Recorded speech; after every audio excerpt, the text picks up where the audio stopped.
ദൈവനാമം വാഴ്ത്തപ്പെടുമാറാകട്ടെ. മരിച്ചുയർത്ത് വീണ്ടും വരാമെന്ന് വാഗ്ദത്തം ചെയ്ത യേശു ക്രിസ്തുവിൻ്റെ അത്ഭുതമേറിയ നാമത്തിൽ ഇവർക്കും സ്നേഹവന്ദനം. നീമതി യേശുവെ യൂട്യൂബ് ചാനലിലൂടെ ദൈവവചനം കേൾക്കുവാൻ വളരെ വാഞ്ചയോടായിരിക്കുന്ന ഇവരെയും ഹാർദവമായി സ്വാഗതം ചെയ്യുന്നു. കർത്താവ് നമ്മെ തൻ കൃപയാൽ കാത്തു പരിപാലിക്കുമാറാകട്ടെ. ഈ കഴിഞ്ഞ നാളിലൊക്കെ ദൈവകൃപ അനുഭവിപ്പാനൊക്കെ ദൈവം നമ്മെ സഹായിച്ചു. ഒരു പുതിയ മാസത്തിലേക്ക് നാം പ്രവേശിച്ചിരിക്കുകയാണ്. 2025 ഏപ്രിൽ മാസം ആദ്യ ഞായറാഴ്ച കർത്താവിനെ ആരാധിക്കുവാനും മഹത്വപ്പെടുത്തുവാനും ദൈവകൃപ അനുഭവിപ്പാനും ദൈവം നമ്മെ സഹായിച്ചിരിക്കുന്നു. കർത്താവിൻ്റെ നാമം വാഴ്ത്തപ്പെടുമാറാകട്ടെ. ദൈവകൃപ നിങ്ങളുടെ കൂടെ ഇരിക്കുമാറാകട്ടെ. കർത്താവിൻ്റെ കരത്തെ മുറുകെ പിടിക്കാം, കർത്താവിനെ സ്നേഹിക്കാം, ആരാധിക്കാം, ജീവിതത്തോട് ചേർത്ത് പിടിക്കാം. സത്യവേദ പുസ്തകത്തെ ജീവിതത്തോട് ചേർത്ത് പിടിച്ചുകൊണ്ട് മുൻപോട്ട് യാത്ര ചെയ്യാം. കർത്താവ് മാറാത്തവൻ, മറക്കാത്തവൻ, നമ്മെ കരുതുന്ന, സ്നേഹിക്കുന്ന, ആദരിക്കുന്ന, തന്നിൽ ആശ്രയിക്കുന്ന മക്കളെ ഒരു നാളും കൈവിടുകയില്ല എന്ന് വാഗ്ദത്തം ചെയ്ത കർത്താവ് യേശു പറഞ്ഞു, എല്ലാ നാളിലും ഞാൻ നിങ്ങളോട് കൂടെയുണ്ട്. ഇതുപോലെ ഈ ലോകത്ത് ആരും പറഞ്ഞിട്ടില്ല പ്രിയമുള്ളവരെ. ചില മാനുഷിക ശബ്ദങ്ങൾ നമ്മൾ കേൾക്കും, അല്ലേ, ഞാൻ നിന്നോട് കൂടെയുണ്ടെന്ന്. പക്ഷേ എത്രത്തോളം പ്രിയമുള്ളവരെ, മനസ്സ് നോവുമ്പോൾ, വേദനിക്കുമ്പോൾ, രോദനങ്ങളിലൂടെ കടന്നു പോകുമ്പോഴൊക്കെ നമ്മെ മാറോട് ചേർത്ത് ആശ്വസിപ്പിക്കുവാൻ, ആമേൻ, സ്തോത്രം, ദൈവ കർത്താവായ ക്രിസ്തുവിന് മാത്രമേ കഴിയുകയുള്ളൂ. ആ ക്രിസ്തുവിൽ നമുക്ക് ശരണപ്പെടാം, ദൈവകൃപ നമുക്ക് അനുഭവിക്കാം. പ്രാർത്ഥനയോടുകൂടെ ഇന്നത്തെ ധ്യാനത്തിലേക്ക് നമുക്ക് പ്രവേശിക്കാം. സൂര്യൻ്റെ ഉദയം മുതൽ അസ്തമാനം വരെ യഹോവയുടെ നാമം സ്തുതിക്കപ്പെടുമാറാകട്ടെ. യഹോവ സകല ജാതികൾക്ക് മീതെയും ഉയർന്നിരിക്കുന്നു, അവൻ്റെ മഹത്വം ആകാശത്തിന് മീതെയും ഉയർന്നിരിക്കുന്നു. ഉന്നതത്തിൽ അധിവസിക്കുന്നവനായി നമ്മുടെ ദൈവമായ യഹോവയ്ക്ക് സദൃശ്യൻ ആരുള്ളൂ? നമുക്ക് പ്രാർത്ഥിക്കാം. എല്ലാ നാളിലും കൂടെ ഇരിക്കാമെന്ന് വാഗ്ദത്തം ചെയ്ത മഹത്വവാനായ സ്വർഗീയ പിതാവാം നല്ല ദൈവമേ, ഏറ്റവും ധന്യമായ ഈ പുതിയ മാസത്തിനായി സ്തോത്രം ചെയ്യുന്നു. വിശുദ്ധിയോടെ, പ്രാർത്ഥനയോടെ, ദൈവകൃപയിൽ ആശ്രയിച്ചുകൊണ്ട് ഈ പുതിയ മാസത്തിൻ്റെ 5 നാളുകൾ പിന്നിട്ട് 6-ാം തീയതിയിൽ കർത്താവ് ഞങ്ങൾ പ്രവേശിച്ചിരിക്കുമ്പോൾ സർവ്വവിധമായ ഐശ്വര്യങ്ങളും നന്മകളും ദൈവം ഞങ്ങൾക്ക് നൽകണമെന്ന് പ്രാർത്ഥിക്കുന്നു. നോമ്പിൻ കാലഘട്ടത്തിൽ നാഥ, ഒരു ഞായറാഴ്ച കൂടെ ഞങ്ങൾ കണ്ടു, അതിൻ്റെ നന്മകൾ അനുഭവിക്കുമ്പോൾ ഇന്നത്തെ തിരുവചന ധ്യാനത്തിലൂടെ ശക്തമായ ഇടപെടൽ കർത്താവെ, അവിടുത്തെ സാന്നിധ്യം ഞങ്ങൾ അനുഭവിക്കുവാൻ ഞങ്ങളെ സഹായിക്കണം. വചന കേൾവിക്കാരായി കർത്താവെ, ഇതിൽ കർത്താവ് ഉൾപ്പെട്ടിരിക്കുന്ന എല്ലാവരെയും അനുഗ്രഹിച്ച് പ്രാർത്ഥിക്കുന്നു. എല്ലാവരുടെ മേലും അവിടുത്തെ സാന്നിധ്യം പകരണമേ. തിരുകൃപ നിഴലായി എല്ലാവരുടെ മേലും കൂടെ ഇരിക്കുമാറാകട്ടെ. യേശു രക്ഷിതാവിൻ്റെ നാമത്തിൽ പ്രാർത്ഥിക്കുന്നു. പ്രാർത്ഥന കേൾക്കണമേ. ആമേൻ, ആമേൻ. കഴിഞ്ഞ ആഴ്ചയിലെ ധ്യാനത്തിൻ്റെ ഒടുവിൽ ചോദിച്ച ചോദ്യം ഇതാണ്: നിങ്ങൾ എന്നെ തിരഞ്ഞെടുത്തു എന്നല്ല, ഞാൻ നിങ്ങളെ തിരഞ്ഞെടുത്തു എന്ന് പറഞ്ഞത് ആരാണ്? പറഞ്ഞത് യേശുവാണ്. അത് പറഞ്ഞത് ശിഷ്യഗണത്തോടുകൂടെ ആണ്. പ്രത്യേകിച്ച് കമൻറ്റ് ബോക്സിൽ ഉത്തരങ്ങൾ രേഖപ്പെടുത്തി എല്ലാവരെയും ദൈവം അനുഗ്രഹിക്കട്ടെ, സമൃദ്ധിയായ നന്മകൾ തരട്ടെ. വചനങ്ങൾ ഗ്രഹിക്കുവാനും ശ്രദ്ധയോടെ കേൾക്കുവാനൊക്കെ നിങ്ങൾ കാണിക്കുന്ന ആ വാഞ്ചയ്ക്കായി ഞാൻ ദൈവത്തെ മഹത്വപ്പെടുത്തുന്നു. ഇന്നത്തെ ധ്യാനത്തിൻ്റെ ഒടുവിലും ഒരു ചോദ്യമുണ്ടാകും. നിങ്ങൾ അതിനും മറുപടി നിങ്ങൾ ശ്രദ്ധയോടെ കേട്ട് മറുപടി നൽകുക. ദൈവം നിങ്ങളെ അനുഗ്രഹിക്കട്ടെ. പ്രിയമുള്ളവരെ, നമ്മുടെ ജീവിതത്തെ ഇക്കഴിഞ്ഞ കാലമൊക്കെ നടത്തിയത് ദൈവമാണല്ലേ. ആപത്തിൽ, രോഗത്തിൽ, വൻപ്രയാസങ്ങളൊക്കെ നമ്മെ നടത്തിയ ദൈവം, കരുതിയ ദൈവം, അല്ലെ, കാത്ത ദൈവം, സൂക്ഷിച്ച ദൈവം.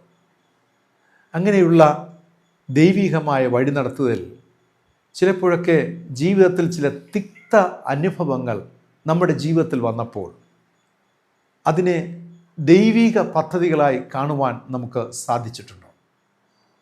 ചില ദുരന്തങ്ങളെ, നാം നേരിട്ട ദുരന്തങ്ങളെ വിജയങ്ങളാക്കി മാറ്റുവാൻ നമുക്ക് കഴിഞ്ഞിട്ടുണ്ടോ? നമ്മുടെ ജീവിതത്തിലെ ചില മോശം സാഹചര്യങ്ങളെ അതിനെ മികച്ചതാക്കി തീർക്കുവാൻ നമ്മൾ കഴിഞ്ഞിട്ടുണ്ടോ? ഇയ്യോബിൻ്റെ പുസ്തകം 2-ാം അധ്യായം 10-ാമത്തെ വാക്യം വായിക്കുമ്പോൾ ഇയ്യോബ് തൻ്റെ ഭാര്യയോട് പറയുന്നതാണ്, അവൻ അവളോട്, ഒരു പൊട്ടി സംസാരിക്കുന്നത് പോലെ നീ സംസാരിക്കുന്നു. നാം ദൈവത്തിൻ്റെ കയ്യിൽ നിന്ന് നന്മ കൈക്കൊള്ളുന്നു, തിന്മയും കൈക്കൊള്ളരുതോ എന്ന് പറഞ്ഞു. ഇതിലൊന്നിലും ഇയ്യോബ് അധരങ്ങളാൽ പാപം ചെയ്തില്ല എന്ന് രേഖപ്പെടുത്തിയിരിക്കുകയാണ്. ഇന്നത്തെ ചിന്താവിഷയം ദൈവത്തിൽ ശരണം കണ്ടെത്തുക എന്നതാണ്.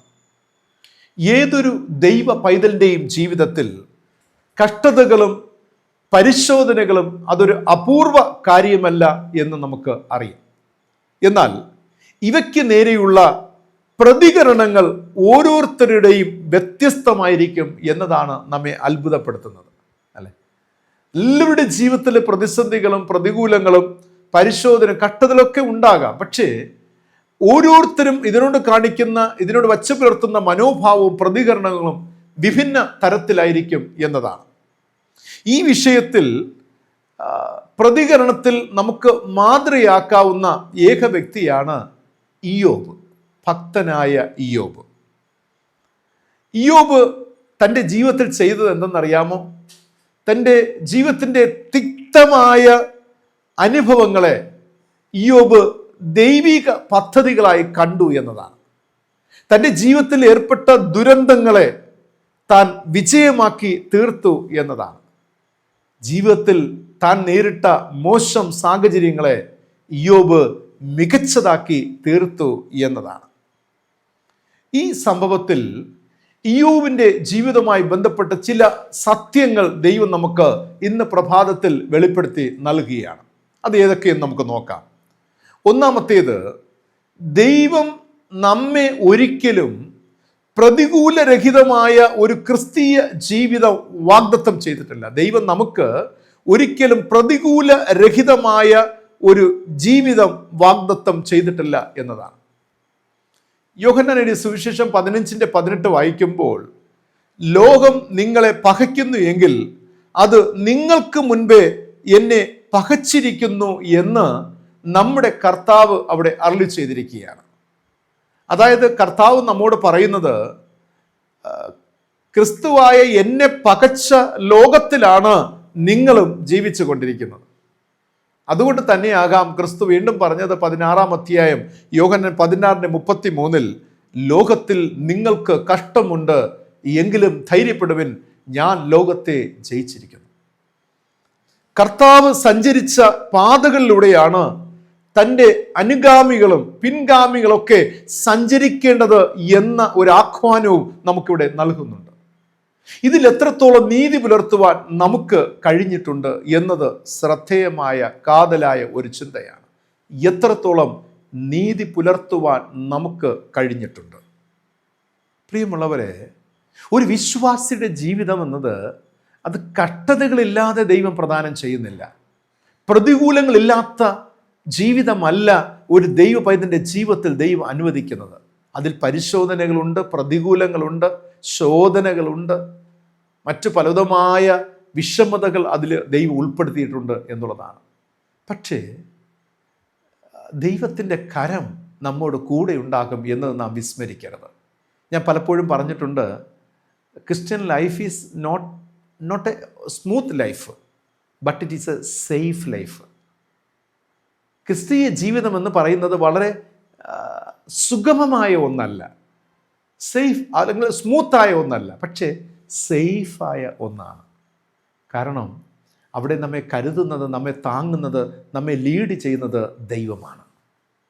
ഒന്ന് ചിന്തിച്ച്, എന്നെ ലീഡ് ചെയ്യുന്നത്, എന്നെ മുന്നോട്ട് വഴി നടത്തുന്നത് ദൈവമല്ലേ? അത് എത്ര ധന്യമായ ഒരു അനുഭവം പ്രിയമുള്ളവരെ. എന്നെ വഴി നടത്തുന്ന ഒരു ദൈവം, എന്നെ സേഫായി സൂക്ഷിക്കുന്ന ദൈവം. യെസ്, ഞാൻ പലതുമായ ഇഷ്യൂസ് നേരിടുന്നുണ്ട്. എൻ്റെ ജീവിതത്തിൻ്റെ സമഗ്ര വശങ്ങളിൽ നിന്നും ഒരുപാട് പ്രാരാബ്ദങ്ങളും വിഷമതകളും സങ്കടങ്ങളും ഒക്കെ ഞാൻ നേരിടുന്നു. പക്ഷേ ഐ ആം സേഫ്. കാരണം എനിക്കുള്ളിൽ എൻ്റെ ക്രിസ്തുവുണ്ട്, എൻ്റെ മനസാക്ഷിയിൽ എൻ്റെ ദൈവമുണ്ട്. ആ ദൈവം നല്ലത് മാത്രമേ എനിക്ക് ചെയ്തിട്ടുള്ളൂ, അല്ലേ? നമ്മൾ പലരുമൊക്കെ അത് പറയുന്നതാണ്, എൻ്റെ ദൈവം നല്ലത് മാത്രമേ ചെയ്തിട്ടുള്ളൂ, എൻ്റെ ദൈവം നല്ലത് മാത്രമേ ചെയ്യുകയുമുള്ളൂ. അതുകൊണ്ട് ദൈവം ഒരിക്കലും പ്രതികൂലരഹിതമായ ഒരു ക്രൈസ്തവ ജീവിതം പ്രദാനം ചെയ്യുന്നില്ല എന്ന് നാം മനസ്സിലാക്കണം. ഇന്ന് പലരും ക്രിസ്തുവിലേക്ക് വരുന്നത് തന്നെ പ്രതികൂലങ്ങളില്ലാത്ത ഒരു ജീവിതത്തിന് വേണ്ടിയായിരിക്കും, അല്ലേ? കഷ്ടതകളില്ലാത്ത ഒരു ജീവിതത്തിന് വേണ്ടിയായിരിക്കും, അല്ലേ? പ്രതികൂലരഹിത ഒരു ജീവിതം, അത് പ്രതീക്ഷിച്ചായിരിക്കും എല്ലാവരും ക്രിസ്തുവിലേക്ക് ഓടി വരുന്ന. പക്ഷേ ഇതിനുള്ളിൽ വരുമ്പോൾ കഷ്ടതകളും പ്രതിസന്ധികളും ഒക്കെ കാണുമ്പോൾ വിശ്വാസത്തിൽ നിന്ന് പിന്നോട്ട് പോകുന്ന അനുഭവം, താണ അനുഭവത്തിലേക്ക് പോകുന്ന ഒരു ജീവിത ക്രമം നമുക്ക് നോക്കിക്കാണുവാൻ കഴിയും പ്രിയമുള്ളവരെ. അതുകൊണ്ട് നമ്മളെപ്പോഴും മുന്നിൽ കാണണം. നമുക്കൊരു മുൻധാരണ ഉണ്ടാകണം. ഞാൻ ജീവിക്കുന്ന, ഞാൻ തിരഞ്ഞെടുത്ത, അല്ലെ കർത്താവിനെ തിരഞ്ഞെടുത്തു, ഞാൻ അങ്ങനെ സ്വീകരിച്ച ഈ ക്രിസ്തുവിശ്വാസ ജീവിതത്തിൽ മുന്നിൽ ഒരുപാട് അനർത്ഥങ്ങൾ എനിക്കായി പതിയിരിപ്പുണ്ട്, പ്രതികൂലങ്ങൾ ഇരിപ്പുണ്ട്. പക്ഷേ എന്നെ നയിക്കുന്നത് ദൈവമാണ്, ലീഡ് ചെയ്യുന്നത് ഞാൻ സേഫായ കരങ്ങളിലാണ്, എന്നെ സുരക്ഷിതമായി ഇതൊക്കെ മറികടന്ന് അപ്പുറത്ത് പോകുവാൻ സഹായിക്കുമെന്നുള്ള ഒരു വിശ്വാസം, ഈ ഫെയ്ത്താണ് ഇയ്യോബിൻ്റെ ജീവിതത്തിൽ ഉണ്ടായിരുന്നത്. ഇയ്യോബ് വളരെ കോൺഫിഡൻ്റ് ആയിരുന്നു. കാരണം ഞാൻ സേഫ് ഹാൻഡ് ഓഫ് ഗോഡ് എന്നുള്ള ചിന്ത, I M in the safe hand of God, ദൈവത്തിൻ്റെ സുരക്ഷിതമായ കരങ്ങളിൽ ഞാനുണ്ട്. എൻ്റെ എല്ലാം ക്ഷയിച്ചു പോയാലും തകർന്നു പോയാലും ഞാൻ സേഫ് എന്ന ഒരു ചിന്ത ഇയ്യോബിന് വഴി നടത്തി. അതായത് തൻ്റെ ജീവിതത്തിൻ്റെ തിക്ത അനുഭവങ്ങളെ അവൻ ദൈവിക പദ്ധതികളായിട്ട് തിരിച്ചറിഞ്ഞ് മനസ്സിലാക്കി എന്നതാണ്. രണ്ടാമത്തെ ചിന്ത എന്നത്, ഈ ലോക ജീവിതത്തിൽ ഒരു വിശ്വാസിയുടെ ആയുസ്സിനുള്ളിൽ ക്രമീകരിക്കുവാൻ കഴിയാത്ത യാതൊന്നും ദൈവം അവനിൽ നിന്ന് എടുത്തു മാറ്റുന്നില്ല എന്ന സത്യം. ഞാൻ ആവർത്തിക്കാം, ഈ ലോക ജീവിതത്തിൽ ഒരു വിശ്വാസിയുടെ ഈ ലോകത്തിലെ നൽകപ്പെട്ടിരിക്കുന്ന ആയുസ്സിനുള്ളിൽ ക്രമീകരിക്കുവാൻ കഴിയാത്ത യാതൊന്നും ദൈവം അവനിൽ നിന്ന് എടുത്തു മാറ്റുന്നില്ല എന്നുള്ളതാണ്. അഥവാ ശത്രുവിന് എടുക്കുവാൻ അനുവദിക്കുന്നില്ല എന്നതാണ്. ഇയ്യോബ് 42:10 വായിക്കുമ്പോൾ, യഹോവ അവൻ്റെ സ്ഥിതിക്ക് ഭേദം വരുത്തി, മുൻപേ ഉണ്ടായിരുന്നതൊക്കെയും യഹോവ ഇയ്യോബിന് ഇരട്ടിയായി കൊടുത്തു എന്ന് നാം വായിക്കുന്നു. ദൈവം എന്തെങ്കിലും നമ്മിൽ നിന്ന് എടുത്തു മാറ്റിയാൽ അതിനേക്കാൾ ശ്രേഷ്ഠമായത് തിരികെ നൽകുവാൻ ശക്തനാണ്. God can replace all the things. ദൈവത്തിന് എല്ലാം തിരിച്ചു നൽകുവാൻ കഴിയുമെന്നുള്ളതാണ്. പുനഃക്രമീകരണം നടത്തുവാൻ, പുനർനിർമ്മാണം നടത്തുവാൻ ദൈവത്തിന് കഴിയും. ദൈവം അത് ചെയ്യുമെന്നുള്ളതാണ്. പ്രിയമുള്ളവരെ, ദൈവിക പദ്ധതി പ്രകാരം, ദൈവിക ആലോചന പ്രകാരം ഒരു നഷ്ടം, ഒരു അനർത്ഥം, ഒരു വീഴ്ച, ഒരു സങ്കടം, ഒരു വേദന നിങ്ങളുടെ ജീവിതത്തിൽ, കുടുംബത്തിൽ, ജോലിയിൽ ഉണ്ടെങ്കിൽ ഓർക്കുക, പുനഃസ്ഥാപിക്കാൻ കഴിയാത്ത ഒരു സങ്കടവും ദൈവം തരുന്നില്ല എന്ന് മനസ്സിലാക്കുക. ഇയ്യോബിന് ഇതെല്ലാം വന്നു ഭവിച്ചു, പക്ഷേ ദൈവം പുനഃസ്ഥാപനം ചെയ്തോ ഇല്ലയോ? വചനം പറയുന്നു, ഇയ്യോബിന് ഇരട്ടിയായി കൊടുത്തു. ദൈവിക പദ്ധതിക്കായി തന്നെ ഏൽപ്പിച്ചു കൊടുത്തപ്പോൾ, വിശ്വാസം നഷ്ടപ്പെടുത്താതെ തന്നെ ഏൽപ്പിച്ചു കൊടുത്തപ്പോൾ, ദൈവം ഇരട്ടിയായ നന്മകളാൽ അവനെ അലങ്കരിക്കുന്ന ഒരു ചിത്രമുണ്ട്. യെസ്, ദൈവത്തിന് നിങ്ങളെ ഇരട്ടിയാക്കുവാൻ കഴിയും പ്രിയമുള്ളവരെ. ഇരട്ടി നന്മകളെ ദൈവവിശ്വാസത്തിന് വേണ്ടി, ദൈവികമായ സമർപ്പണ ജീവിതത്തിൽ നിങ്ങൾ എന്താണോ നഷ്ടപ്പെടുത്തിയത്, അവിടെ ഗോഡ് ക്യാൻ ഇൻക്രീസ് യു. ദൈവത്തിന് നിങ്ങളെ വർദ്ധിപ്പിക്കുവാൻ കഴിയുമെന്ന സത്യം മറന്നു പോകരുത്. നഷ്ടത്തെ ലാഭമാക്കി മാറ്റുവാൻ കഴിയുന്ന ഒരു ദൈവം. ഹല്ലേലൂയ, ആമേൻ. നിങ്ങളുടെ ജീവിതത്തിലെ നഷ്ടത്തെ ലാഭമാക്കി മാറ്റുവാൻ കഴിയും. എപ്പോഴെങ്കിലും അനുഭവിച്ചിട്ടുണ്ടോ? വൺസ് അപ്പോൺ എ ടൈം ഞാൻ ദൈവത്തിന് വേണ്ടി നിലകൊണ്ടു, ദൈവത്തോടൊപ്പമായിരുന്നു, ദൈവിക പദ്ധതിயின் പ്രകാരം ഞാൻ താഴ്ത്തപ്പെട്ടു, തകർക്കപ്പെട്ടു, വേദനപ്പെട്ടു, നുറുക്കപ്പെട്ടു. പക്ഷേ എനിക്കെന്ത് നഷ്ടമായോ അതിന് ഇരട്ടിയായി, അതിനേക്കാൾ ഇരട്ടി പ്രതാപത്തോടെ ദൈവം എന്നെ നിർത്തി എന്ന് പറയുവാൻ നിങ്ങൾക്ക് കഴിഞ്ഞിട്ടുണ്ടോ പ്രിയമുള്ളവരെ? അത് യഥാർത്ഥ ഒരു ദൈവം ഇതിനെ കഴിയത്തുള്ളൂ. നിങ്ങൾ ചിലപ്പോൾ ചിന്തിച്ചേക്കാം, ദൈവമേ, ഇരട്ടി നന്മ മറ്റുള്ളവർക്കൊക്കെ ലഭിച്ചു, പക്ഷേ എനിക്ക് കിട്ടിയില്ലല്ലോ, എനിക്ക് നഷ്ടമായ നഷ്ടമാണല്ലോ. പക്ഷെ അതിൻ്റെ ഒരു രഹസ്യം ഞാൻ പറയട്ടെ, അത് എൻ്റെ ജീവിത അനുഭവവുമായി ബന്ധപ്പെട്ട് പറയുക. നമ്മുടെ ആത്മാർത്ഥത, ദൈവത്തോടുള്ള ഇൻറ്റിമസി, അടുപ്പം, ഇതിനെ ആശ്രയിച്ചാണ് ഇരിക്കുന്നത്. എല്ലാവരെ പോലെയും നാം ആരാധിക്കുന്നു, എല്ലാവരെ പോലെയും പ്രാർത്ഥിക്കുന്നു, എല്ലാവരെ പോലെയും പള്ളിയിൽ പോകുന്നു, എല്ലാവരെ പോലെയും സൺഡേ സ്കൂളിൽ ഇരിക്കുന്നു. ഇതല്ല. I am not saying such kind of things. കുറേ ആചാരങ്ങളും അനുഷ്ഠാനങ്ങളും കുറേ ക്രമങ്ങളും കുറേ വ്യവസ്ഥിതികളും സഭയുടെ വ്യവസ്ഥ, ഞാൻ അതൊന്നുമല്ല സംസാരിക്കുന്നത്. ഇതിനൊക്കെ അപ്പുറത്ത മൈ ഇൻറ്റിമസി വിത്ത് ഗോഡ്, എൻ്റെ ദൈവത്തോടുള്ള എൻ്റെ അടുപ്പം, എൻ്റെ അറ്റാച്ച്മെൻറ്റ്. അറിയാമോ, നിങ്ങളെക്കാൾ ഏറെ എനിക്ക് സ്നേഹിക്കുവാൻ കഴിയുന്നു, നിങ്ങളെക്കാൾ ഏറെ എനിക്ക് പ്രാർത്ഥിക്കുവാൻ കഴിയുന്നു, ദൈവിക സ്പന്ദനങ്ങൾ, ദൈവിക ഇഷ്ടത്തിൻ്റെ സ്പന്ദനങ്ങൾ എനിക്ക് തിരിച്ചറിയുവാൻ കഴിയുന്നു. ഓരോ ദിവസവും പ്രഭാതത്തിൽ എൻ്റെ മുട്ടുകുത്തലുകൾ അത് കടമയല്ല, ചടങ്ങല്ല, ആചാരങ്ങളല്ല. എൻ്റെ അപ്പനമ്മമാർ ചെയ്തു വന്ന പോലെ ചടങ്ങല്ല ഞാൻ ചെയ്യുന്നത്. എൻ്റെ ഉള്ളു തുറന്ന് ഞാൻ ദൈവത്തോട് പ്രാർത്ഥിക്കുന്നു. ഞാൻ നുറുങ്ങിയ ഹൃദയത്തോടെ, തകർന്ന ഹൃദയത്തോടെ ദൈവത്തോട് നിലവിളിക്കുന്നു. എൻ്റെ അപ്പനോട് ഞാൻ ചേരുന്നു. എൻ്റെ വചനത്തെ ചേർത്ത് പിടിക്കുന്നു. അത് ഭൗതിക ബ്ലെസ്സിങ്സിന് വേണ്ടി അല്ല, എൻ്റെ മെറ്റീരിയൽ ബ്ലെസ്സിങ്സിന് വേണ്ടി അല്ല, എനിക്ക് ഒന്നിനെ രണ്ടാക്കുവാൻ വേണ്ടി അല്ല, ഒരു വീടിനെ രണ്ടാക്കുവാൻ, ഒറ്റ നില 2 നിലയാക്കുവാൻ, 5 സെന്റിനെ 10 സെന്റ് ആക്കുവാൻ വേണ്ടി അല്ല ഞാൻ ബൈബിൾ വായിക്കുന്നത്, പ്രാർത്ഥിക്കുന്നത്. അതിന് പകരമായി എൻ്റെ ദൈവത്തെ എനിക്ക് ഇഷ്ടമാണ്, എൻ്റെ യേശുവിനെ എനിക്ക് ഇഷ്ടമാണ്. അതുകൊണ്ട് ഞാൻ ചേർത്ത് പിടിക്കുന്നു. എന്നിലെല്ലാം നഷ്ടപ്പെട്ടു പോയാലും, എന്നിലെല്ലാം തകർക്കപ്പെട്ടാലും, ശത്രുവെല്ലാം എടുത്തുകൊണ്ട് പോയാലും, എൻ്റെ ദൈവമേ, എനിക്ക് എൻ്റെ ദൈവത്തെ നഷ്ടമാകുവാൻ പാടില്ല. സത്യവേദ പുസ്തകത്തിലെ വാഗ്ദത്തങ്ങൾ, വചനങ്ങൾ എനിക്ക് ഒരിക്കലും നഷ്ടമാകരുത്. ഞാൻ അതുകൊണ്ട് അതിനെ മുറുകെ പിടിക്കുകയാണ്, ചേർത്ത് പിടിച്ചിരിക്കുകയാണ്. That is the blessings from God. പ്രിയമുള്ള, അതായിരിക്കാം നമ്മുടെ ജീവിതത്തിൻ്റെ ദൈവിക അനുഗ്രഹം എന്ന് പറയുന്നത്. എൻ്റെ ജീവിതത്തിൽ ദൈവിക അനുഗ്രഹം എന്നത് എനിക്ക് ദൈവത്തോട് ചേർന്നിരിക്കുവാൻ കഴിയുന്നു എന്നതാണ്. എനിക്ക് ദൈവത്തോട് അടുപ്പം പുലർത്തുവാൻ കഴിയുന്നു എന്നുള്ളതാണ്. എനിക്ക് ദൈവത്തോട് പറ്റിച്ചേർന്ന് നടക്കുവാൻ കഴിയുന്നു. എൻ്റെ ദൈവത്തോടൊപ്പം സഞ്ചരിക്കുവാൻ കഴിയുന്നു. ദൈവത്തോട് എനിക്ക് സംസാരിക്കുവാൻ കഴിയുന്നു. ദൈവത്തിൻ്റെ ശബ്ദം കേൾക്കുവാൻ എനിക്ക് കഴിയുന്നു. ദൈവത്തിൽ ചാരുവാൻ എനിക്ക് കഴിയുന്നു. ഈ വിശ്വാസമുണ്ടല്ലോ, അങ്ങനെയുള്ള ജീവിതത്തിലാണ് ദൈവം പുനഃസ്ഥാപനം ചെയ്യുന്നത്. ആമേൻ. അങ്ങനെയുള്ളവരുടെ ജീവിതത്തിലാണ്, മറന്നു പോകരുത്, നഷ്ടത്തെ ലാഭമാക്കി മാറ്റുന്ന ഒരു ദൈവം. നമ്മൾ പലപ്പോഴും ഒരു ചർച്ചിൽ പോകുന്ന 100 കുടുംബങ്ങളുണ്ടെങ്കിൽ 101ാമത്തെ കുടുംബം 100 കുടുംബങ്ങളെപ്പോലെ തന്നെയും നോക്കിക്കാണുന്നു എന്നുള്ളതാണ്. അതിൽ വ്യത്യസ്തമായി നോക്കിക്കാണുവാനായിട്ട് ഒന്നും കഴിയുന്നില്ല. പ്രിയമനുഷ്യ, ദൈവം അതല്ല നോക്കിക്കാണുന്നത്. ഈ 100 കുടുംബങ്ങളുണ്ടെങ്കിൽ, 100 വ്യക്തികളുണ്ടെങ്കിൽ, ഈ 100 വ്യക്തികൾ എങ്ങനെ ദൈവത്തെ നോക്കിക്കാണുന്നു എന്ന് ദൈവത്തിനറിയാം. ഒരു വീട്ടിലെ 5 മക്കളുണ്ടെങ്കിൽ 5 മക്കൾ പാരൻസിനെ എങ്ങനെ നോക്കിക്കാണുന്നു എന്ന് ആ പാരൻസിനെ അറിയാം. അവരോട് ചോദിച്ചാൽ പറയും എത്രത്തോളം ആത്മാർത്ഥതയുണ്ട് എന്നുള്ളത്. എന്തിനു വേണ്ടിയാണ് അപ്പനോടും അമ്മയോടും സംസാരിക്കുന്നത്, അപ്പൻ്റെ അമ്മയുടെ അടുക്കൽ വന്നിരിക്കുന്നുവെങ്കിൽ എന്തിനു വേണ്ടിയാണ് എന്ന് അപ്പനും അമ്മയ്ക്കും വ്യക്തമായ ബോധ്യമുണ്ട്. അത് മറ്റുള്ളവർക്ക് അറിയുവാൻ കഴിയത്തില്ല. നോക്കുമ്പോൾ എല്ലാവരും, എല്ലാ മക്കളും അപ്പൻ്റെ അമ്മയുടെ അടുക്കൽ വന്നു പോകുന്നു, കൂടെ ഇരിക്കുന്നു, നടക്കുന്നു. പക്ഷെ അപ്പനും അമ്മയ്ക്ക് മാത്രം അറിയാം. ഈ 5 മക്കൾ എൻ്റെ അടുക്കൽ വന്നതിൽ അതിലൊരു മകൻ മാത്രമാണ്, അവന് ആവശ്യങ്ങളില്ലായിരുന്നു, അവനൊന്നും പറഞ്ഞില്ല. കുറേ നേരം കുറേ കാര്യങ്ങൾ സംസാരിച്ചു.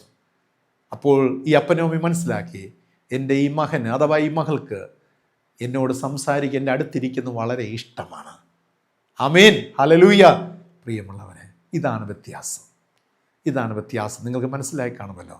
ലാഭത്തെ നഷ്ടമാക്കി മാറ്റും ദൈവം. ഇയ്യോബ് അങ്ങനെയുള്ള ജീവിതക്രമത്തിലായിരുന്നു.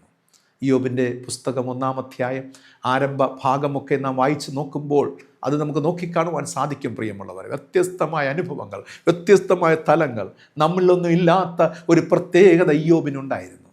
നമ്മളില്ലാത്ത വിശ്വാസത്തിൻ്റെ ഒരു തീവ്ര അനുഭവം, ഒരു എക്സ്പീരിയൻസ് ഇയ്യോബിന് ദീർഘകാലമായി ഉണ്ടായിരുന്നു. അതാണ്, ആ ലൈഫാണ് പ്രിയമുള്ള. ദീർഘകാലം കൊണ്ട് അവൻ വളർത്തിയെടുത്ത ക്രൈസ്തവ വിശ്വാസ അനുഭവം ഉണ്ടല്ലോ, ദൈവമായിട്ടുള്ള ബന്ധത്തിൻ്റെ അനുഭവങ്ങളുണ്ടല്ലോ, അതാണ് അവൻ്റെ ജീവിതത്തിൻ്റെ നഷ്ടത്തെ ലാഭമാക്കി മാറ്റുവാനിടയായി തീർന്നത്. അതുകൊണ്ട് പരിഭവപ്പെട്ടിട്ട് കാര്യമില്ല പ്രിയമുള്ളവരെ. ഞാനും പ്രാർത്ഥിച്ചു, ഞാനും യാചിച്ചു, ഞാനും പള്ളിയിൽ പോയി, ഞാനും സംഘടന ചേർന്ന്, എനിക്ക് മാത്രം കിട്ടിയില്ലല്ലോ എന്ന് പരിഭ്രമിച്ചിട്ട് കാര്യം, എന്നെ മാത്രം ദൈവം കടാക്ഷിച്ചില്ലല്ലോ. പ്രിയമുള്ളവരെ, draw near to the Lord. ദൈവത്തിൻ്റെ അടുക്കലേക്ക് ചെല്ലുവൻ. വസ്ത്രങ്ങളെയല്ല, നിങ്ങളുടെ ഹൃദയങ്ങളെ കീറുവാൻ ദൈവം ആവശ്യപ്പെടുകയാണ്. ആചാരങ്ങൾ, അനുഷ്ഠാനങ്ങൾ, പഴയ സമ്പ്രദായങ്ങൾ ചെയ്തത് മതി. ദോസ് തിങ്സ് ഐ ഹേറ്റ് എന്നാണ് പറഞ്ഞിരിക്കുന്നത്. അതൊക്കെ ഞാൻ വെറുക്കുന്നു. നിങ്ങളുടെ ഹൃദയത്തെ കീറുവിൻ, ഹൃദയത്തെ ഓപ്പൺ ചെയ്യുക, ദൈവിക സ്പന്ദനങ്ങളെ കേൾക്കുക, ദൈവിക പദ്ധതികളെ തിരിച്ചറിയുക, നിങ്ങൾ ചെയ്യേണ്ടുന്ന കാര്യങ്ങളെക്കുറിച്ച് ബോധവാന്മാരാകുക. ഞാൻ എന്താണ് ദൈവമേ ചെയ്യേണ്ടത് ഈ ഭൂമിയിൽ, അങ്ങുമായുള്ള ബന്ധത്തിൽ ഞാൻ എങ്ങനെ ആയിരിക്കണം എന്നതിനെക്കുറിച്ചുള്ളൊരു വലിയ കാഴ്ചപ്പാട്, ഒരു പെർസ്പെക്റ്റീവ് നിങ്ങളിൽ രൂപപ്പെടണം. അത് നിങ്ങളുടെ ജീവിതത്തിന് മാറ്റം കുറിക്കും. പ്രിയമുള്ളവരെ, ആ നന്മ നമ്മിലുണ്ടാകുവാൻ നാം ഏറെ പരിശ്രമിക്കണം എന്നുള്ളതാണ്. നഷ്ടത്തെ ലാഭമാക്കി മാറ്റുന്ന ഒരു ദൈവത്തെയാണ് നാം ആരാധിക്കുന്നത്. മൂന്നാമതായി, നമ്മുടെ സാഹചര്യങ്ങൾക്ക് മാറ്റം മറിച്ചിൽ സംഭവിച്ചാലും നമ്മെ പരിപാലിക്കുന്ന ദൈവത്തിന് വികാരമോ ഗതിഭേദത്താലുള്ള ആച്ഛാദനമോ ഇല്ല എന്ന് തിരിച്ചറിയണം. യാക്കോബ് എഴുതിയ ലേഖനം 1:17 വായിക്കുമ്പോൾ അത് കാണുവാനായിട്ട് സാധിക്കും. നമ്മുടെ സാഹചര്യങ്ങൾക്ക് മാറ്റമുണ്ടാകാം, പക്ഷെ ദൈവത്തിന് മാറ്റമുണ്ടാകുന്നില്ല. ഈ വിശ്വാസം, കോൺഫിഡൻസ് നമുക്കുണ്ടാകണം ജീവിതത്തിൽ, ഏതൊരു ഘട്ടത്തിലും ഏതൊരു സാഹചര്യത്തിലും. ഇപ്പോൾ ഇന്നത്തെ എൻ്റെ സാഹചര്യമായിരിക്കില്ല അടുത്ത മണിക്കൂറുകൾ, ഇന്നത്തെ സാഹചര്യമായിരിക്കില്ല അടുത്ത ദിവസം. മാറ്റങ്ങൾ സംഭവിച്ചു കൊണ്ടേയിരിക്കും. പക്ഷേ നിങ്ങളും ഞാനും ആരാധിക്കുന്ന ദൈവത്തിന് മാറ്റം വരുന്നില്ല. He is stable and he is in control.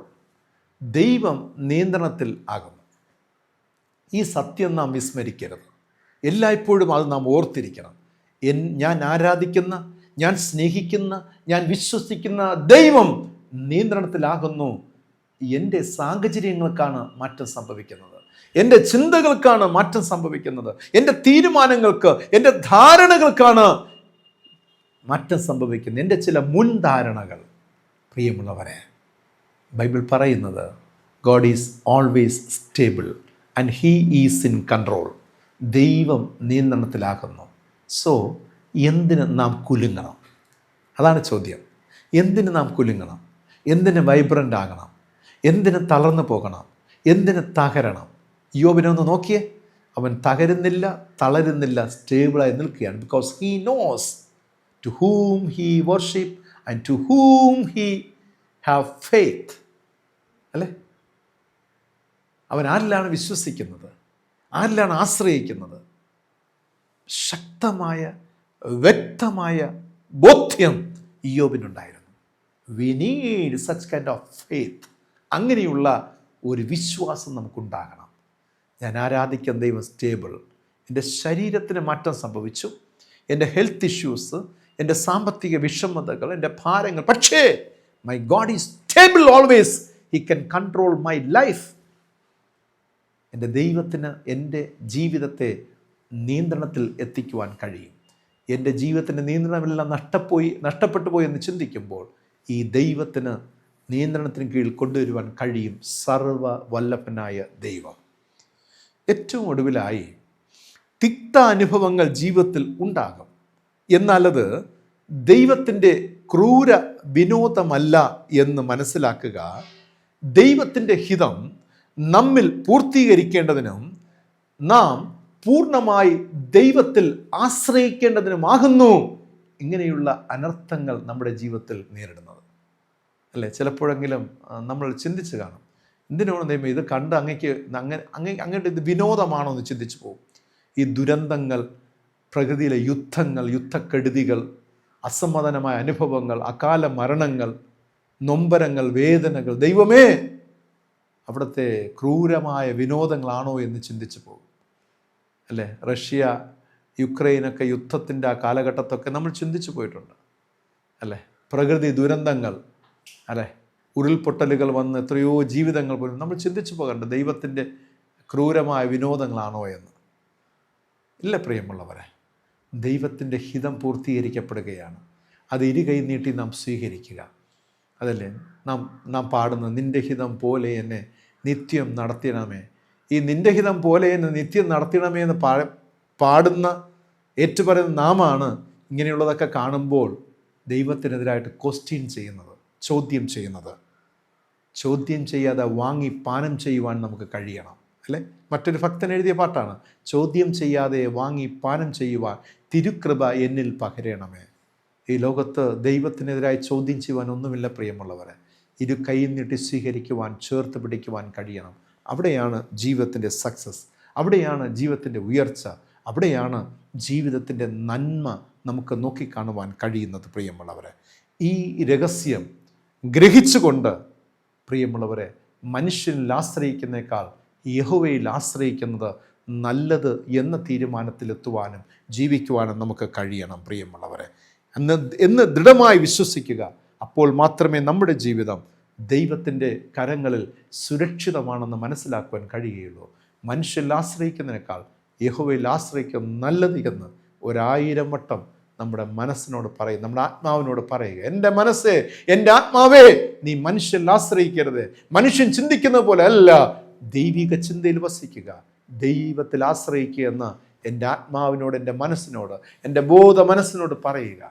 നിശ്ചയമായിട്ടും ദൈവം നമ്മെ അനുഗ്രഹിക്കും. പ്രിയമുള്ളവരെ, ഇവിടെ ദൈവത്തിൽ ശരണപ്പെടുക, ദൈവത്തിന് സറണ്ടർ ചെയ്യുക, നമ്മുടെ ജീവിതത്തെ കീഴ്പ്പെടുത്തി കൊടുക്കുക. ഈ വചനങ്ങളാൽ ദൈവം നമ്മെ സമൃദ്ധിയായി അനുഗ്രഹിക്കുമാറാകട്ടെ. ആമീൻ. ഇന്നത്തെ ചോദ്യം ഇതാണ്: ലോകം നിങ്ങളെ പകയ്ക്കുന്നു എങ്കിൽ അത് നിങ്ങൾക്ക് മുൻപേ എന്നെ പകച്ചിരിക്കുന്നു എന്ന് പറഞ്ഞത് ആരാണ്? അതിൻ്റെ ഉത്തരം നിങ്ങൾ കമൻറ്റ് ബോക്സിൽ രേഖപ്പെടുത്തുക. ഈ വചനം നിങ്ങൾക്ക് അനുഗ്രഹീതമായാൽ മറ്റുള്ളവർക്ക് ഷെയർ ചെയ്യുക. ദൈവത്തിൻ്റെ പരിശുദ്ധാത്മാവ് നമ്മെ തൻ കൃപയാൽ വഴി നിർത്തി അനുഗ്രഹിക്കുമാറാകട്ടെ. ആമേൻ. കണ്ണുകളടയ്ക്കാം, ദൈവത്തോട് പ്രാർത്ഥിക്കാം.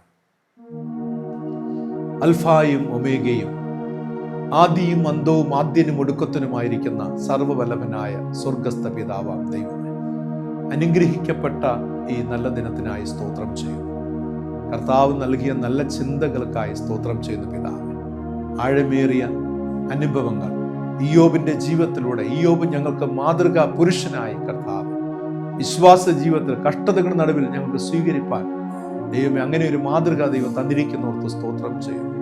ജീവിതത്തിലെ തിക്ത അനുഭവങ്ങളുടെ നടുവിൽ നാഥ, ദുരന്തങ്ങളുടെ നടുവിലും മോശം സാഹചര്യങ്ങളുടെ നടുവിലൊക്കെ കർത്താവ് അവയൊക്കെ ദൈവിക പദ്ധതികളായി കാണുവാനും അവയൊക്കെ മികച്ചതാക്കി തീർക്കുവാനും ദൈവമായ കർത്താവെ ഞങ്ങളെ സഹായിക്കണമേ, ഒരുക്കണമേ എന്ന് പ്രാർത്ഥിക്കുന്നു.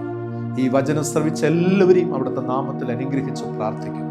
തിരുക്കൃപയിൽ പൊതിഞ്ഞുകൊള്ളാൻ, തളർന്നു പോകാതെ, തകർന്നു പോകാതെ, നിരാശപ്പെടാതെ ദൈവമേ അന്ത്യത്തോളം വരെ ക്രിസ്തു വിശ്വാസത്തിൽ ഉറച്ച് വിശ്വസിപ്പാൻ, വാഗ്ദത്തങ്ങൾ മുറുകെ പിടിച്ചുകൊണ്ട് ജീവിപ്പാൻ എല്ലാവരെയും അവിടുന്ന് ഒരുക്കി സഹായിക്കണമെന്ന് പ്രാർത്ഥിക്കുന്നു. അത്ഭുതങ്ങളെ കാണുമാറാക്കുന്ന ദൈവം, അതിശയങ്ങളെ പ്രവർത്തിക്കുന്ന ദൈവം ഇന്നും ജീവിക്കുന്നതോർത്ത് സ്തോത്രം. എല്ലാ ജീവിതങ്ങൾക്കും നന്മ ചെയ്യണം, സമാധാനം നൽകണമേ, സന്തോഷം നൽകണമേ.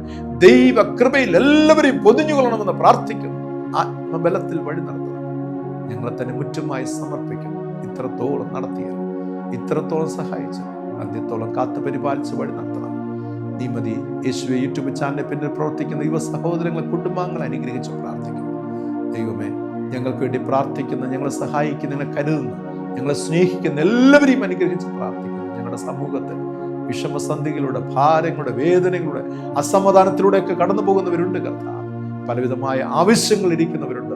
യേശുവിന്റെ നാമത്തിൽ അവരെ പ്രാർത്ഥിച്ച് അനുഗ്രഹിക്കുന്നു. സർവശക്തനായ ദൈവം നൽകുന്ന സൗഖ്യം, ആശ്വാസം, ധൈര്യം, ബലം അവർ പ്രാപിച്ചെടുക്കുന്നു. തിരുക്കൃപയിൽ വഴി നടത്തി അനുഗ്രഹിക്കണം. യേശു രക്ഷിതാവിന്റെ നാമത്തിൽ പ്രാർത്ഥിക്കുന്നു. പ്രാർത്ഥന കേൾക്കണമേ. ആമീൻ. കർത്താവിന്റെ പ്രാർത്ഥന നമുക്ക് ഒരുമിച്ച് ചൊല്ലാം. സ്വർഗസ്ഥനായ ഞങ്ങളുടെ പിതാവേ, തിരുനാമം വിശുദ്ധീകരിക്കപ്പെടണം, തിരുരാജ്യം വരണം, തിരുവിഷ്ടം സ്വർഗത്തിലെ പോലെ ഭൂമിയിലും ആകണം. ഞങ്ങൾക്ക് ആവശ്യമുള്ള ആഹാരം ഇന്ന് ഞങ്ങൾക്ക് തരണം. ഞങ്ങൾ കടക്കാരോട് ക്ഷമിച്ചിരിക്കുന്നത് പോലെ ഞങ്ങളുടെ കടങ്ങളും ഞങ്ങളോട് ക്ഷമിക്കണം. ഞങ്ങളെ പരീക്ഷയിൽ കടത്തായ ദുഷ്ടങ്ങളും ലഭിക്കണം. രാജ്യവും ശക്തിയും മഹത്വം ഇന്നും എന്നേക്കും പിതാവിനാണല്ലോ. ആമീൻ. വിശ്വാസത്തോടെ ആശീർവാദം കൈക്കൊള്ളി നമ്മുടെ കർത്താവും രക്ഷിതാവുമായ യേശു പിതാവായ ദൈവത്തിന്റെ പരിശുദ്ധാത്മാവാം ദൈവത്തിന്റെ കൃപാനുഗ്രഹം, നന്മ, സമാധാന, സന്തോഷം നാമേ വരും ഇന്നും സദാകാലം കൊണ്ടിരിക്കുമാറാകട്ടെ. ആമീൻ, ആമീൻ, ആമീൻ. പ്രിയമുള്ളവരെ, ദൈവത്തിൽ ശരണം കണ്ടെത്തുവാൻ ദൈവം നമ്മെ ഈ കാലഘട്ടത്തിൽ സഹായിക്കട്ടെ. മാറിമറിയുന്ന ജീവിത സാഹചര്യങ്ങൾ നടുവിൽ അചഞ്ചലമായ ദൈവവിശ്വാസത്തിൽ നിലനിൽക്കാം. ദൈവത്തിൻ്റെ പരിശുദ്ധാത്മാവ് നമ്മെ ഓരോരുത്തരെയും കരുതി സഹായിക്കുമാറാകട്ടെ. God bless you all. Thank you very much.